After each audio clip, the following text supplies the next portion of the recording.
Experiment. Explore. Enjoy. Hey Will, Hey Nick. nice to see you. We thought we'd shoot this one out in the woods because the weather's so nice. I know, it is, isn't it? Isn't it beautiful? It's just, such especially coming from dreary, miserable, cold, it's winter still. Yeah, UK. 10 months of... Yeah, great. Yeah. So Song Athletics, it's a new brand and it's kind of quite varied. I mean, software, but also some interesting other things. So tell me a little bit about Song Athletics and what you're trying to do with it. Yeah, so we call it a studio. Really the idea of calling it a studio is to give me and the people working on it permission to do anything that we see fit within the sound world. So predominantly we are working with samples. So we've got a big background in making samples. Yeah. So we started off doing sample packs.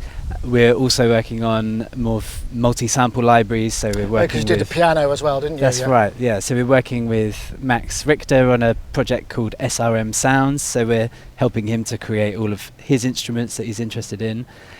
But then we've started looking into creating some plugins and then some other hardware experiments as well, which are kind of coffee. in the works. Oh, and the coffee. Yes. Yeah. Can we call that hardware? That's Yeah. maybe it's hardware to begin with, then software. Yeah, it's hard to later on. know. So it sounds like you're having a lot of fun anyway, but a very sort of strong graphical look to this. And we're looking at, you just released this OSS One Shot Sampler, which is Yes. an interesting concept, which I confess I didn't quite understand initially. Yeah, I think it's so simple that for most people it feels a bit like, why would you make that? Doesn't that exist already? But I think it was born out of a very specific user case and need that I had personally, which I might be able to demonstrate. Yeah, sure. And when I do that, then I think it will come to reason why It'll make sense. why it's there. So here's OSS One Shot Sampler, and the idea is that it allows you to navigate through your samples really, really quickly, and getting into the sample world, something that I found was that I need to get access to all my loops and the things that we're building and be able to audition them really, really quickly, and how handy it would be to have the browser live inside the plugin rather than buried down other menus and things like that, so I can see both what I've got, what the names of things are, etc. Now the key the key USP of this, I guess, is really simple, which is that I wanted to get to the point where we had something where you could pick a one shot, so dive into a folder of one shots, grab your one shots, and so how's that level? Good. I'll play with my right hand, and this is the USP. I wanted to be able to pick a one shot, and like when you're in the studio or a session, and like you used to be able to do or still can do with hardware synths, is to navigate through your one shots really quickly. So you can do that really quick and dirty audition to go, no, I want something a bit rounder, a bit sharper, something that cuts through a bit better. And then from that point you can go, okay, this is what I want, now I'll tweak this a bit. And this is the whole point, is it's after this that you go apply your effects, do whatever you want to do. It's not supposed to be an all-encompassing sound shaper. It's really about getting to that point and retaining the fun, I suppose, of what it's like to have these things. I go, ooh, yeah, this one's good. All right, let's see how that's sounding with a bit more release. Yeah, there we go. I'll use this one and then move on. And these sound like nice synthesizer, long synthesizer patches. Yeah, so this part of the ethos, something that I'm really promoting, which I suppose is ironic coming from multi-samples, is the joy of one-shots. So I think they're overlooked as something that actually a really great one-shot, if it's left to evolve a little bit, or even a short but really nicely recorded analog burst, I think you can actually get a great deal out of them. Right, okay. And they can become really inspiring tools in themselves. So it's like, before you go to the multi-sample and the complex business, actually what can you sweat out of a single, tiny file? So that's that part. And then the other part of the story is I thought, yeah, all right, I get it. This is a simple thing. And I had this other idea separately and thought, I'm going to throw this into the plugin because why not? We're building something. And that was, wouldn't it be nice if you could change the look of the interface, which is something I've always been curious about. So you can change all the colors of the text and the dials, but probably the funnest thing is you can select any photograph you've got, and that can serve as the background. So and again, the idea is, well, why would you want to do that? Well, if you're sat working with one shots and you're in a long session, I find if you can mess around with some of these ancillary elements, like make it look interesting, you can add some inspiration to your workflow that just keeps things a bit interesting. You know, so when you're staring at one plugin for 6 hours, you can lose the vibe a bit. Yeah. But you know, in this case, I could think, all right, what do I need to put on here to make myself feel? Oh, look at that! That's what that looks like.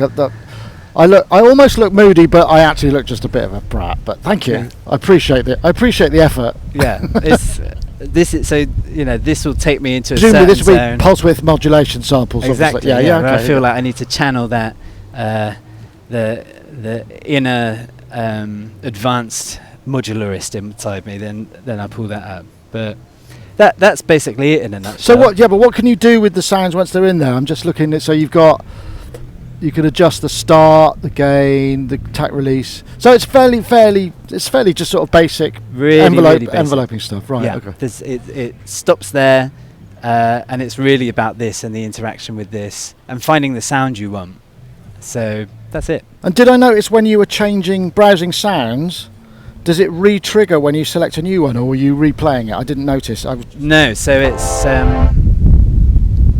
so it just picks up where you've left off.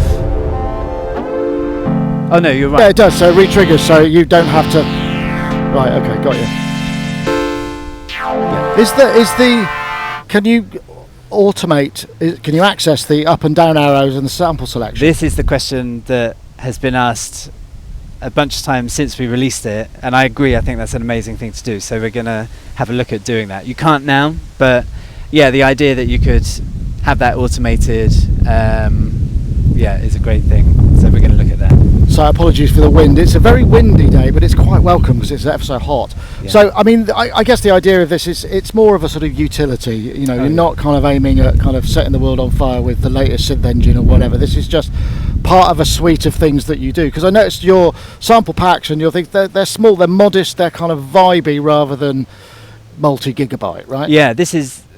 I make this quite clear.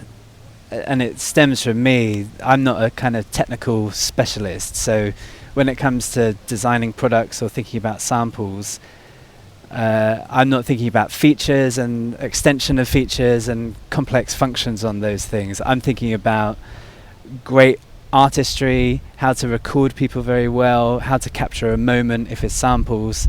And then when it comes to plugins and tools, it's about what serves my inspiration very quickly. Less what can this tool do for me in terms of shaping a sound or doing a complex task that I need it to.